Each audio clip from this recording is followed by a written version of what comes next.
Hola, buenos días, lectores, lectoras de la revista Ixtli de la Asociación Latinoamericana de Filosofía de la Educación.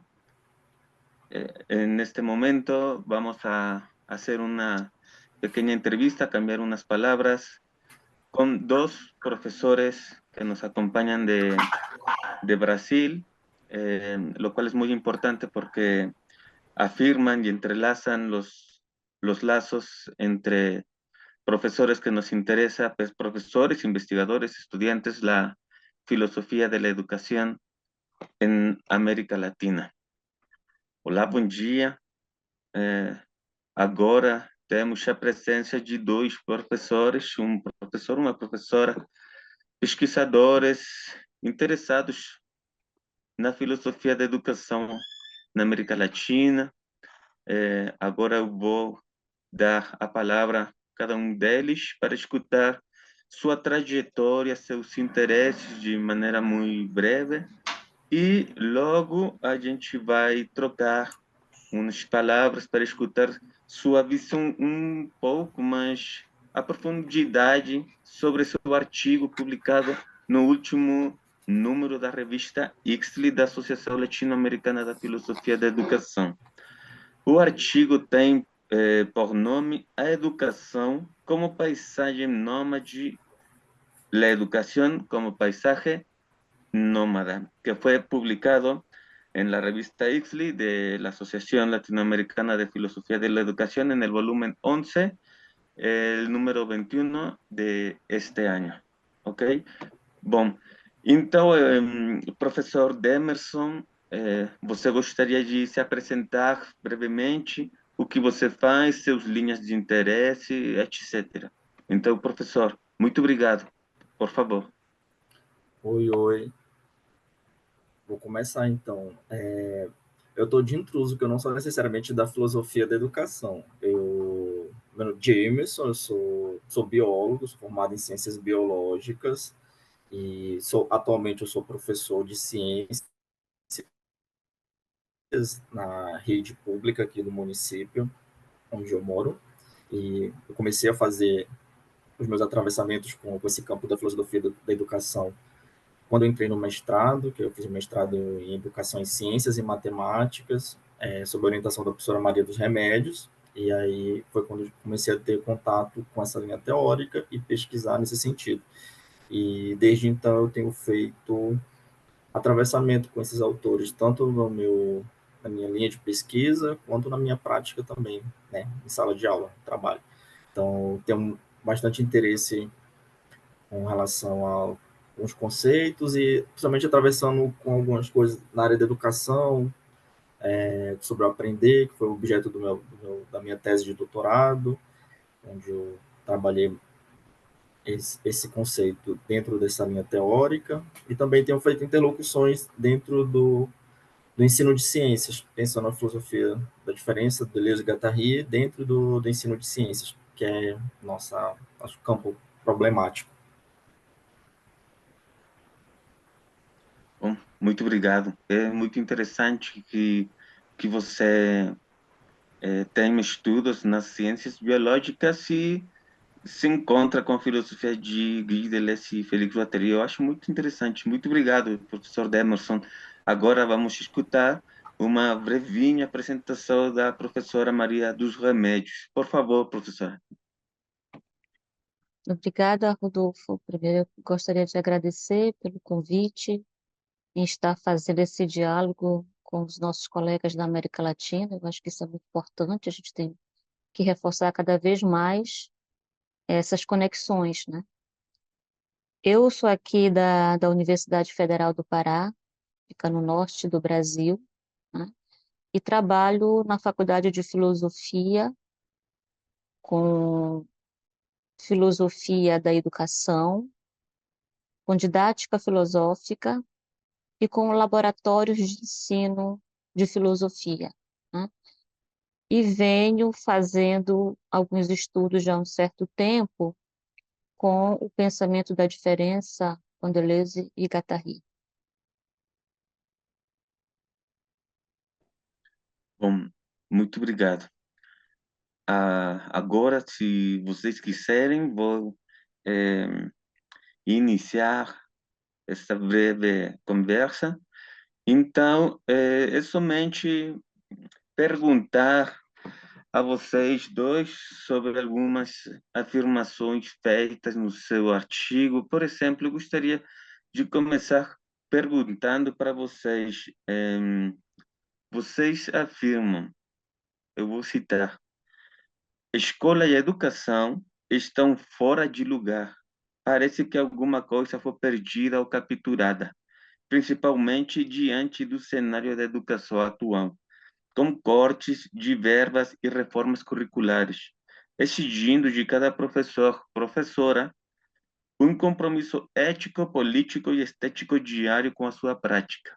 Então, eu gostaria de saber se vocês podem profundizar um pouquinho mais especificamente sobre a parte da compromisso estético. Como é que a escola, hoje em dia, que está fora de lugar, exige ao mesmo tempo um compromisso estético? Como é esse compromisso estético dentro da escola que está fora de lugar, como vocês afirmam, não é? Então, o que vocês acham sobre isso, sobre o compromisso político da escola fora de lugar? Por favor. Demerson, tu pode começar, por favor? Posso. Então, assim, nós aqui dentro do nosso grupo de estudo, nós partimos de uma perspectiva de escola como uma parte dentro da educação. A educação é muito mais ampla que a escola. A educação permeia toda a vida, toda a experiência de existir. Então, a escola, ela é uma captura que se chama de educação. Ela é uma tentativa de transformar esse projeto educacional e institucionalizar ele, né? Então, a escola ela é um recorte dentro da educação. Então, a gente entende a escola como uma educação institucional. E dentro da escola, nós sabemos que ela trabalha com certos objetivos aliados ao Estado, né? Pode estar dentro do Estado e ela está ligada ao Estado, trabalha dentro dessa perspectiva. E nas nossas pesquisas, fazendo interlocução com autores da filosofia da educação, nós temos percebido, nós temos discutido esse lugar da escola como um espaço sedentário, como um lugar dos modelos prontos e acabados, da escola como um espaço de fixidez, a escola como um lugar que se prolifera uma determinada perfil de cidadão que se quer formar, de sujeito que se quer formar, e etc. e tal. Só que, ao mesmo tempo que a escola é esse espaço duro, fechado, também há possibilidade de variações, né? Porque nós estamos trabalhando com corpos, e o corpo, quando motivado por uma força do fora, ele se permite criar. E essas criações estão acontecendo o tempo todo dentro da escola. Então, quando a gente coloca essa questão da estética, é porque parte do compromisso estético, parte do professor, passa por ele esse exercício de criação dentro desse espaço tão fechado, né? Então, eu como professor da educação básica, vou falar logo, enquanto professor de ciência dentro da educação básica, procuro, a partir da minha prática, criar meios possíveis dentro desse espaço fechado, ainda que seja uma abertura muito pequena, entre tantos relatórios que temos que preencher, dentro de tantos planos de aula que temos seguido, dentro de tantas competências e habilidades que se deseja alcançar, nós vamos tentando criar espaços de criação. E é por aí que passa essa ideia de estética. Não à toa, no nosso grupo, nós fazemos muitas interlocuções com a literatura, com o cinema, com a arte de um modo geral, com o teatro, com a música, sempre que possível. Então, passa um pouco por aí, sabe? Um certo... A gente a gente não é tão pessimista a ponto de dizer que a escola é espaço fechado, pronto e acabou. Não, é um espaço de resistência, onde a resistência é a criação. E acho que é um pouco disso, assim, que a gente tentou trazer aí nessa parte. Não sei se a Remédio concorda comigo. Beleza, muito obrigado, professor. Professora, por favor. Assim, só para complementar o que o Demerson já colocou aí, né? A pergunta, nessa citação que tu trazes do nosso texto, é interessante. O que é essa escola fora do lugar, né? E o que a literatura tem colocado para a gente, né? Que a escola é uma grande invenção, é uma instituição que foi criada para receber as crianças, os jovens, né? Para introduzi-la na sociedade e na cultura. E também a gente entende que a escola também, como esse processo de invenção, né, a ideia também era equiparar as crianças e os jovens com certas competências, com certas habilidades, com certos conhecimentos, para também atuar na sociedade. E essa atuação, obviamente, que tinha a ideia que move também que move essa preparação da escola, preparar a criança, o jovem, para atuar na sociedade, né? É claro que seria uma modelagem também do próprio Estado, vamos dizer assim, né? Mas se a gente for retomar, por exemplo, o conceito de escola, que é um conceito grego, né? Em que a escola, para os gregos, era um espaço da construção do tempo livre, que era um espaço em que a pessoa que estivesse ali, o cidadão que estivesse ali, né, tivesse a possibilidade de produzir o conhecimento, de pensar, de produzir ideias. Então, era uma suspensão no tempo, era a capacidade para que esse espaço desse uma mobilidade para que esse indivíduo pudesse criar as suas próprias ideias. Então, hoje a escola para nós está fora do lugar, porque na nossa perspectiva, a gente sabe que a educação, e assim como a escola, passa por uma crise terrível, né? A escola, a gente sabe que foi capturada pela lógica neoliberal, por essa lógica das habilidades e das competências. E a ideia é a gente fazer, relembrar, fazer com que a gente retome sempre o professor, obviamente, principalmente, né? Retome a ideia de que a escola, o seu papel fundamental, né, que é formar o homem, formar o sujeito na sua perspectiva, na sua integralidade, né, é fundamental que a escola pense que deve ser um espaço para a produção do diálogo, para a produção da discussão, para a produção das ideias, para efetivamente a criação. E no momento que a gente sabe que a escola ela passa por uma crise real, a gente sabe disso, quem ensina e quem trabalha na escola básica, na escola infantil, na escola com os jovens, com as crianças, a gente sabe que a escola ela foi invadida por um modo de pensamento muito prático, extremamente utilitário, em que o aspecto da formação, da produção criativa, da produção das ideias, cada vez mais vem sendo negligenciado ou colocado efetivamente de lado, né? Então, a escola está fora de lugar, realmente. Ela se encontra nessa tensão, né? Que ao mesmo tempo que a gente vê que ela está passando por uma desertificação, por uma crise terrível, ao mesmo tempo a gente encontra, particularmente, eu não entro no aspecto do pessimismo terrível, em que você não vamos acabar com a escola, vamos, né? Não, não, bom, não é isso. Eu acho que a escola é importante, a educação é fundamentalmente importante dentro desse espaço, mas que se possa fazer desse espaço também, como o Demerson coloca aí, né? Um espaço de resistência, um espaço e tem que ser mesmo exatamente nesse local em que, para nós, ele está efetivamente capturado, né, pelas lógicas pelas lógicas das competências e das habilidades, né, pela lógica de um conhecimento extremamente instrumental.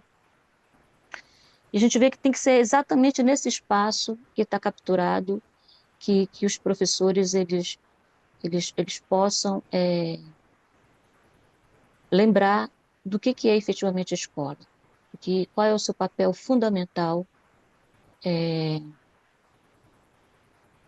no momento em que o pensamento, fundamentalmente o pensamento crítico, ele está extremamente sendo capturado. Então, eu acho que é por aí, né? Que a gente quis colocar. Bom, muito obrigado, professora. Agora,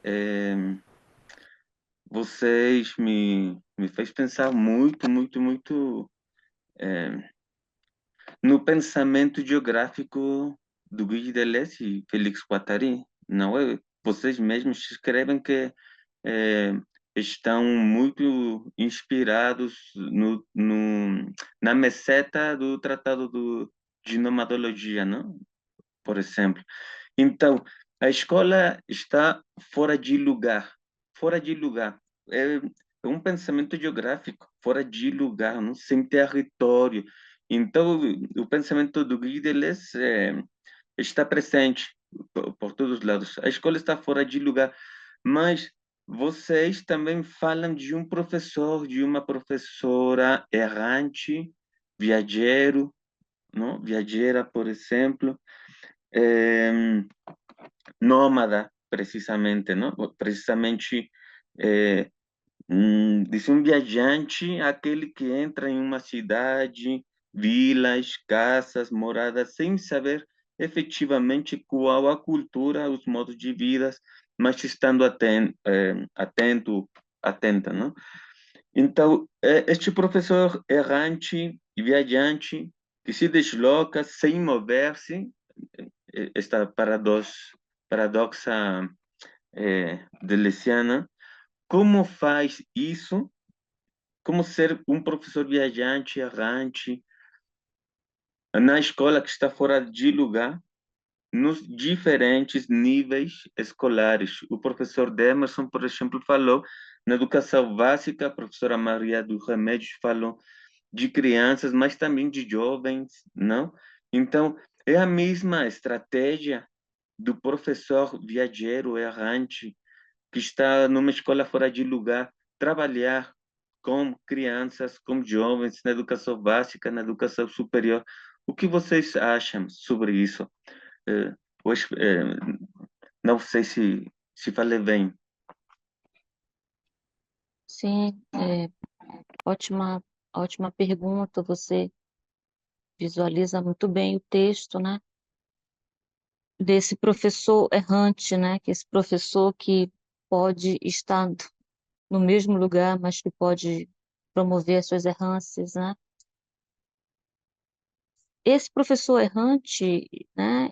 Esse professor que primeiro se coloca na condição de ser um professor resistente. Primeiramente, ele precisa entender a sua função política dentro do espaço da escola. Dessa escola que eu volto a dizer, já está capturada, corroída, e que ele precisa criar espaços, fissuras, para que se encontre um espaço de experimentação. Esse professor ele tem que fazer desse espaço ainda corroído, mas ele tem que fazer esse espaço de experimentação do seu corpo, do seu pensamento, das suas ideias, ser capaz de poder de entender que a escola é um espaço de corpos diferentes, N pessoas entram na escola, com culturas, com modos de vidas diferentes, principalmente hoje na atualidade, em que, por exemplo, as instituições superiores, aqui no Brasil, as instituições superiores, elas encontraram vários mecanismos, não só as cotas, mas mecanismos de entradas de corpos que historicamente foram excluídos do processo educativo, corpos como os quilombolas, corpos indígenas, corpos trans, né? Corpos negros, e que esses corpos ao penetrarem nessas instituições, elas reivindicam também que se repense outras linguagens, que se repense outras metodologias, outras técnicas de ensino, de que maneira esse professor que, que está habitado por uma escola, por uma academia extremamente tradicional, conservadora, pode produzir os seus processos de resistência. Tem que ser um professor que perceba que a sua ação política é importante, né?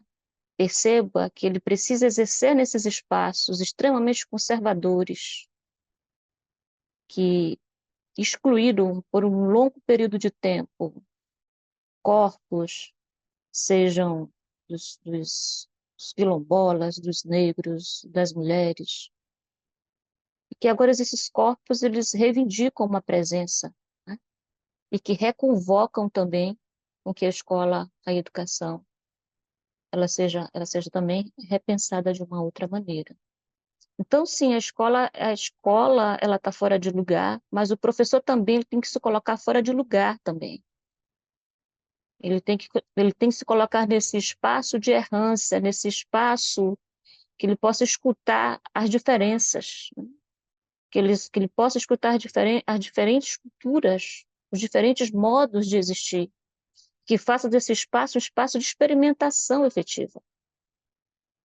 Reconvocar com esse corpo, muitas vezes sedentarizado, ele possa também ser movimentado, né? Então, é nessa perspectiva que se pensa, né? Esse professor errante, esse professor que é ao modo do viajante nietzschiano, né? Que entra numa cidade, né? Mas que entra nessa cidade também colocando o seu corpo no estado de estranheza. Colocar o seu corpo no estado de estranheza é também convocar outros modos de percepção, outros modos de sensações, reconvocar esse corpo a outros modos afetivos, a outros modos de escuta. Então, foi nesse sentido que a gente tentou desenvolver essas questões. Ótimo. Muito obrigado, professora. Professor Demerson, você quiser falar? Olha, assim, para complementar, assim, vou dizer que passa assim, por uma espécie de exercício ético de cada professor. Mas uma coisa que eu queria colocar assim, que a gente traz com esse texto, é que nós trazemos aí um texto, mas a gente não tem a resposta, porque não existe efetivamente esse modelo, essa forma de se alcançar. Isso aí depende, como o Remédio colocou, uma experimentação de cada um. Nós pensamos aí nessa paisagem do nômade, por conta dessa potência nômade mesmo, esse nômade que é esse que passa pela cidade, mas sem fazer parte necessariamente dela. Então, quando nós agenciamos esse conceito, é uma tentativa aí de criar uma variação, uma linha, mas efetivamente não se tem uma receita, nunca foi o nosso objetivo com esse texto. E é uma tarefa complicada, porque o professor, ele está o tempo todo dentro dessa máquina de Estado, e o corpo do professor é um corpo que sofre com toda uma pressão política para que ele funcione como uma engrenagem dentro dessa roda, né? Então, aqui particularmente no Brasil, assim, quer se economizar à custa da saúde do professor. Então, enche o professor de turmas, enche o professor de trabalhos e relatórios, e toda uma perspectiva burocrática, que fica até difícil de falar, de pensar assim, o professor, como ele criar em meio a tanta rigidez, né? Porque aqui, por exemplo, aqui onde na região onde eu trabalho, tem se investido muito nessa política de colocar o máximo de carga horária possível para o professor trabalhar, para poder economizar, que essa é a ordem do momento. E aí o que passa mesmo para esse professor é esse exercício de resistência, de, nesses momentos, nessas brechas que é possível sair um pouco dessa linha, criar esses espaços de heterotopia, para pensar como Foucault, seria interessante esse momento de criação, aí esse momento de resistência, nessas brechas que se abrem uma vez ou outra. Também não dá para se esperar e se cobrar tanto desse professor. Essa deixa eu procurar uma palavra. Essa aventura, essa militância, ela também tem que ser, de certa forma, prudente, porque senão as forças elas recaem sobre os corpos e aí é terrível, né? Então, essa é uma questão. E outra questão, assim, que eu tenho pensado é que esse professor, ele é alguém que foi introduzido na educação. Então, ele passou todo o seu percurso por essa educação pragmática, formatada. Aí ele entra na universidade, por vezes ele pode também entrar nessa mesma lógica e ele sai para se tornar um professor, dificilmente ele vai reproduzir algo diferente dessa formação dele, né? Então, é necessário que haja aí você bem delusionando aqui, um encontro com algo que force a pensar. Porque só quando nós saímos desse sedentarismo é que eu vejo esse professor como possibilidade dele criar uma outra estética dentro da sala de aula, uma outra que a gente possa exercitar essa resistência, né? Não é aquilo, a gente não tem respostas prontas. Oi, Sofia. Acho que é um pouco por aí.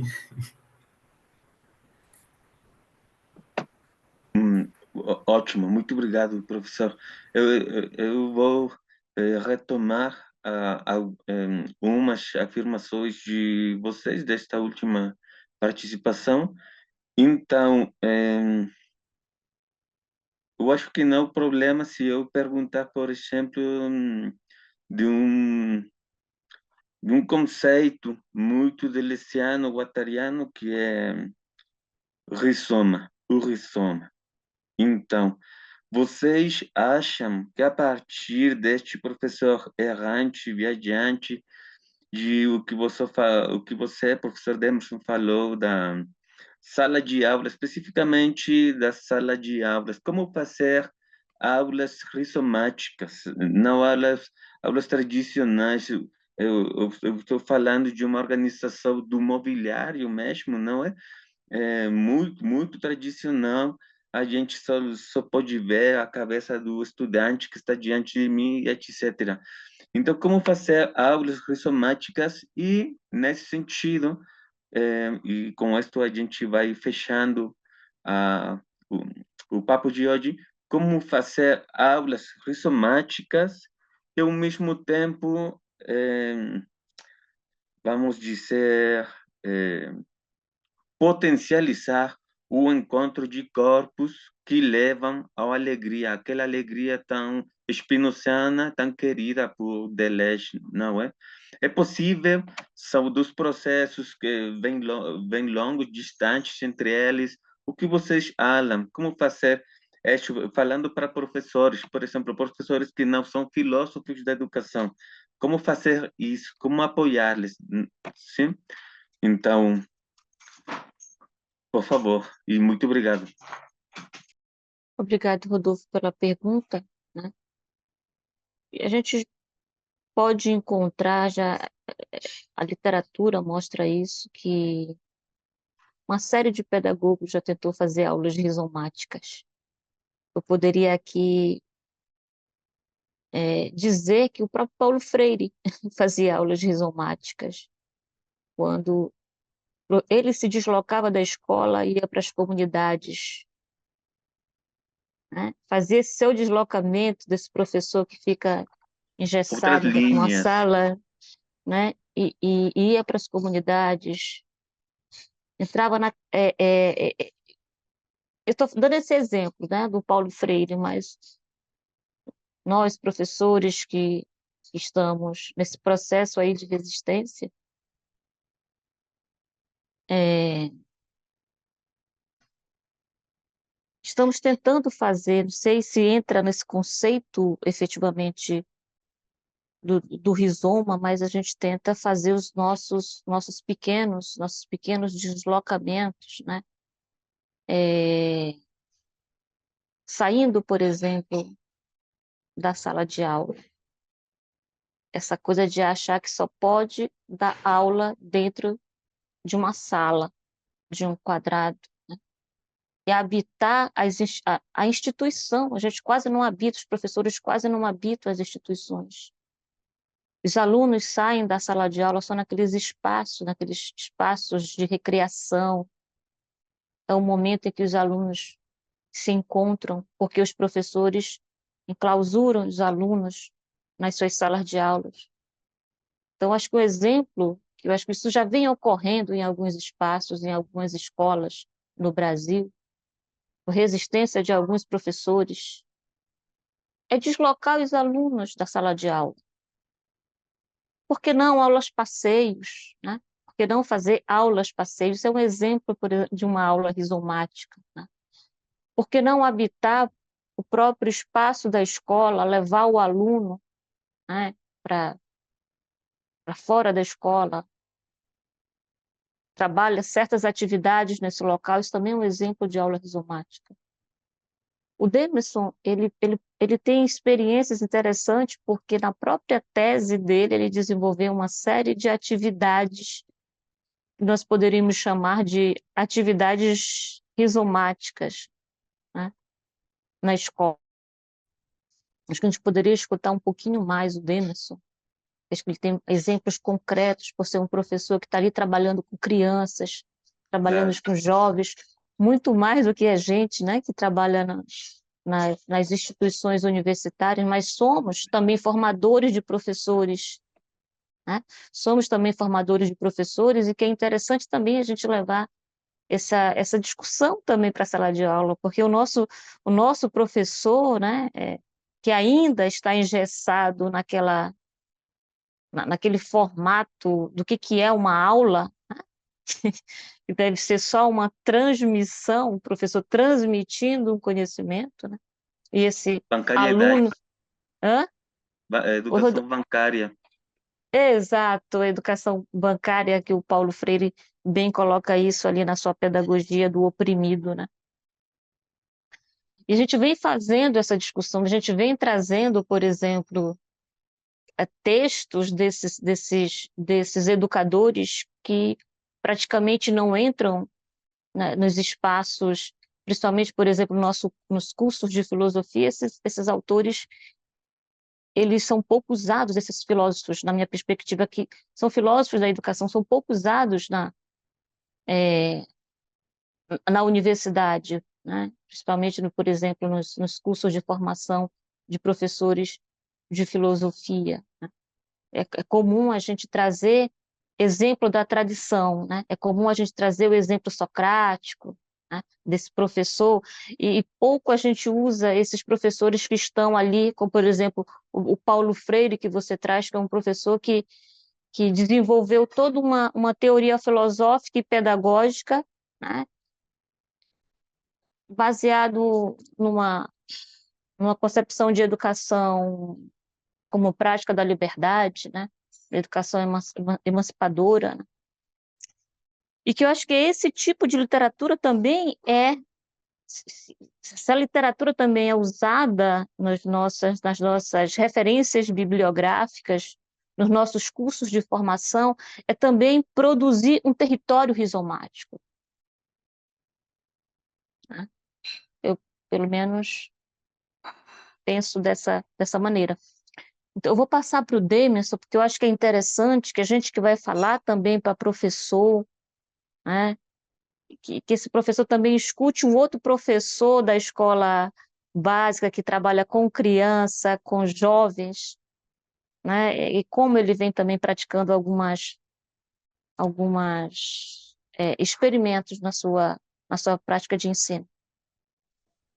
Pode ser que o professor do ensino da educação básica ou do ensino médio possa ser rizomático e ele não saber que o que ele está fazendo é rizomático, não é? Eu acho que pode ser. Isso mesmo, é verdade. Muito obrigado, professora. Professor Emerson, Eu acho que, como a Remédio colocou, essa questão desse movimento rizomático, eu acho que é muito interessante, que eu não me lembro, não me recordo se esse conceito aparece no texto, efetivamente, né? Mas a ideia de movimento é uma coisa que nos interessa bastante.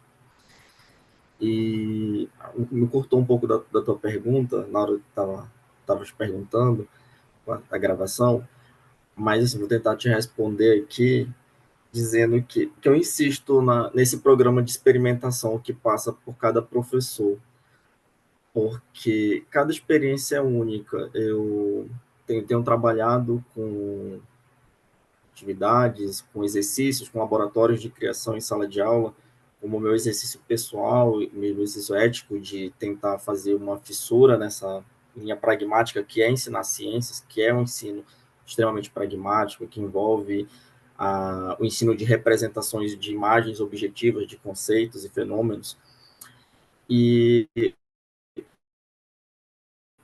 tenho tentado fazer, dentro do que se coloca como esse exercício isomático, colocar os alunos em desconforto, no sentido de que sair desse lugar comum e fazendo uma imersão em um território mais criativo, inventivo, território em que nós possamos até partir de conceitos prontos e acabados, mas não fazer deles a nossa finalidade. Então, tenho trabalhado nesse sentido de exercício de criação a partir de conceitos de modos muito práticos de se ensinar ciências, e aí nós fazemos esse movimento, esse deslocamento. Como eu disse, não é uma tarefa fácil, porque acho que a gente até trabalha um pouco nesse texto sobre como a escola ela insiste na domesticação dos corpos. Então, quando a Remédios fala assim, a gente fazer passeios pela escola, fazer passeios, a gente, vou falar agora enquanto professor da educação básica, que está vivenciando isso, o tempo todo nós somos tolhidos com qualquer exercício de criativo que saia da lógica do professor, aluno sentado um atrás do outro, um quadro branco. É isso que a escola espera da gente. Então, quando você faz esse exercício de você sair da sala de aula, ou sair do que é o pragmático que se espera, o seu corpo ele é posto o professor ele é posto à prova, ele deve ser rechaçado, ele pode passar por violência institucional de todo tipo, né? Porque, enfim, é a tarefa do professor, por isso que eu digo que é uma tarefa muito difícil esse exercício do professor que é esse que estranha o que está posto, né? Não é uma tarefa fácil, é um exercício muito complicado. E eu acho que é aquilo, eu sempre insisto que a gente não tem que ser pessimista. Eu acho que houve um momento, uma abertura, você há a possibilidade de ali estabelecer um momento de criação com os alunos, vai lá, faça ali acontecer, depois volta para o pragmático. Aí há um momento de criação, um momento de abertura, você vai lá, ver o que os corpos são capazes de criar a partir dali. Assim, na minha experiência já de sala de aula, já tenho quase 10 anos de sala de aula, né? Eu vejo tanto que os alunos têm dificuldade de criar. Eles têm dificuldade de criar. Os alunos estão acostumados na lógica da representação, da repetição do mesmo. Então, quando você propõe algo que saia de ele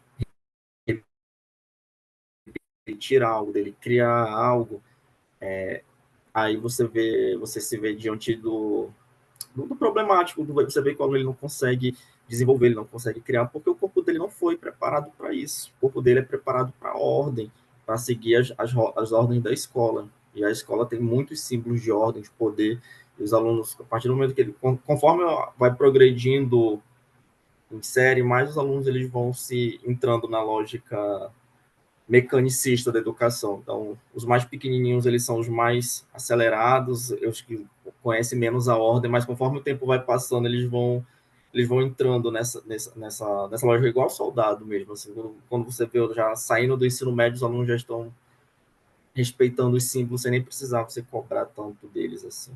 Então, essa tarefa desse professor é extremamente complicada, é algo que eu tenho pensado bastante, né, a partir da minha experiência, E eu insisto num programa de experimentação que passa pelo corpo de cada um, cada professor. Que como esse professor vai sair dessa zona fixa, como ele vai sair dessa zona triste mesmo, é algo da qual a gente não tem controle, mas nós insistimos na arte, na literatura, na leitura, no estudo, nesses encontros que podem,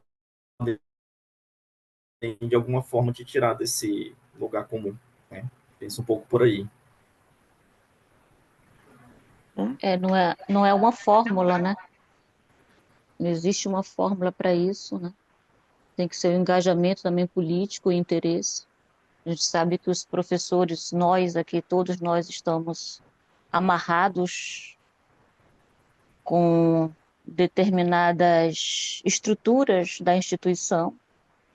E realmente não há fórmula, mas eu acho assim que quando o professor ele se reconhece na sua ação pedagógica como também um sujeito político, né?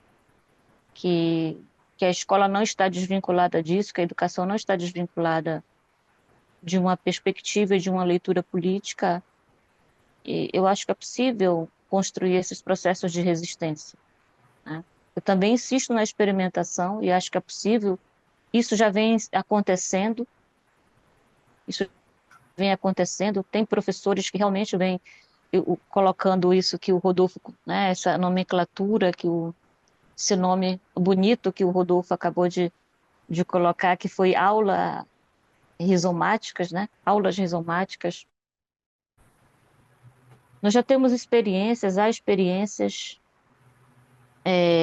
com certeza existem muitos colegas já produzindo esse tipo de atividade, que eu digo que são atividades de resistências, são processos de resistência, são experimentações de resistências, mas que não há um modelo efetivamente para essas aulas acontecerem.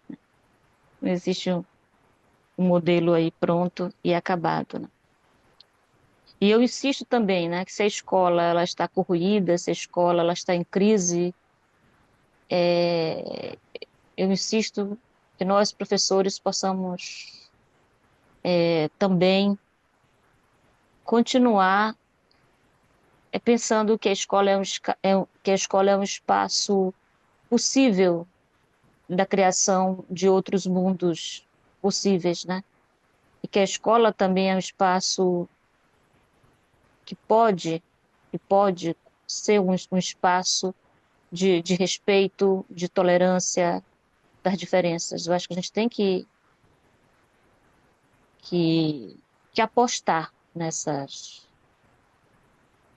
perspectiva. Não tem que ser tão pessimista e dizer, olha, pronto, não podemos mais, a escola ela está no modelo, esse modelo dogmático, instrumental, tecnicista, capturada pela lógica neoliberal, muito mais agora. Mas tem professores interessados que vêm praticando suas atividades pedagógicas com interesse, tendo as suas implicações para que realmente ocorra a possibilidade que essas crianças e esses jovens possam ter uma mentalidade emancipada. ótimo. Bom, muito obrigado, professor Demerson, professora Maria dos Remédios. Eu acho que a gente pode fechar agora. Eu fico muito, muito, muito obrigado com vocês. Foi um prazer conhecê-los, prazer escutá-los. Então, muito obrigado, professores. Eu agradeço. Eu estou esperando o encontro no Chile. É no Chile, né? Próximo A evento. Chile, a gente vai se encontrar, com certeza. Rodolfo, Mário, Marcos, eu quero agradecer muitíssimo por esse diálogo, né, por essa conversa. O Demerson está em outra cidade, está em Altamira. E bom te rever também, Demerson, né? Bom te rever também, Rodolfo. Eu lembro de você, acho que que a gente fica com tantas coisas, mas eu lembro de você, você esteve na Colômbia também, não foi? Agora no Aham, nosso evento. Eu lembro de exato. você. E agradeço muito por essa partilha, por esse encontro, e eu desejo que a gente possa conversar mais, que a América Latina possa conversar mais. O Brasil Muito, parece muito isolado obrigado. aí nesse meio, né? Sim, Mas é isso. Muito obrigada. Muito obrigada pelo obrigado, eu. convite.